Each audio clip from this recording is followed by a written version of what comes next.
السلام علیکم ګرانو دوستانو، د کرکټ په اړه د نن څو تازه لنډ مهم خبرونه مې درته چمتو کړي دي. په دې هیله چې خوښ مو سي، ویډیو تر اخره راسره وګورئ. انشاءالله په هر خبر باندې به خبر سئ. د کرکټ نړیوالې شورا د افغانستان د توپ اچونې جوړه د نړۍ غوره جوړه اعلان کړه.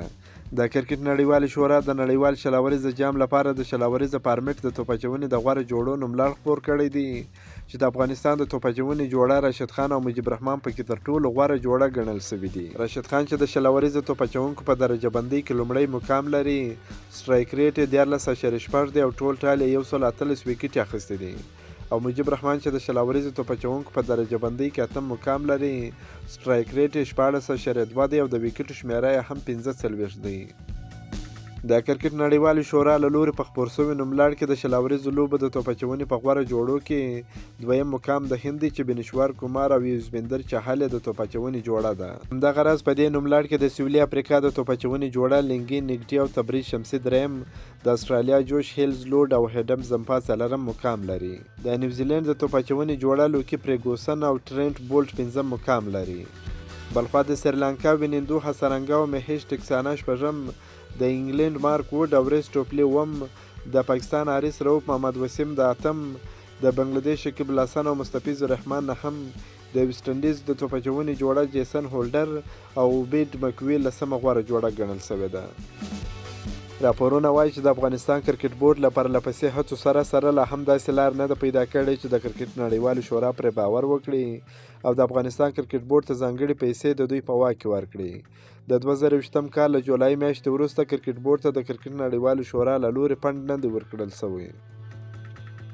نیوزیلند د درې اړخیزه شل سیالۍ په 5مه لوبه کې بنګلادیش ته په 48 منډو ماتې ورکړه او پایلوبې ته یې لار پیدا کړه چې د جمعې په ورځ به له پاکستان سره مخامخ شي. د دغه درې اړخیزه لوبلړۍ په ترڅ کې بنګلادیش تر اوسه پورې د بریا خوند نه دی اخیستی. د دې لوبلړۍ په 5مه لوبه کې کوربه لوبډلې نیوزیلند بنګلادیش ته په 48 منډو ماتې ورکړه. د لوبلړۍ په وروستۍ لوبه کې به سبا د بنګلادیش او پاکستان ترمنځ لوبه ترسره شي، خو نیوزیلند په 4 بریاوو سره د نمرو په جدول کې لومړی ځای لري او پاکستان په 2 بریاوو سره دویم ځای لري او پایلوبه به د پاکستان او نیوزیلند ترمنځ د جمعې په ورځ ترسره شي. سویلي افریقا د 2023 کال 500 نړیوال جام ته مخامخ لار پیدا نه کړه. د سویلي افریقا کرکټ ملي لوبډلې د هند پر وړاندې د لوبلړۍ له بایللو وروسته د 2023 کال 500 نړیوال جام سیالۍ ته مخامخ لار پیدا نه کړه. د بهرنیو رسنیو د راپور له مخه ټاکل شوې ده چې په هند کې د 2023 کال 500 نړیوال جام کې به د ګډون لپاره د سویلي افریقا کرکټ ملي لوبډله د کولپای پړاو لوبې وکړي. په هند کې د 500 نړیوال جام ته به نیغ په نیغ 8 لوبډلې ورسي چې په هغې کې هند په کوربتوب سره له وړاندې ځای لري.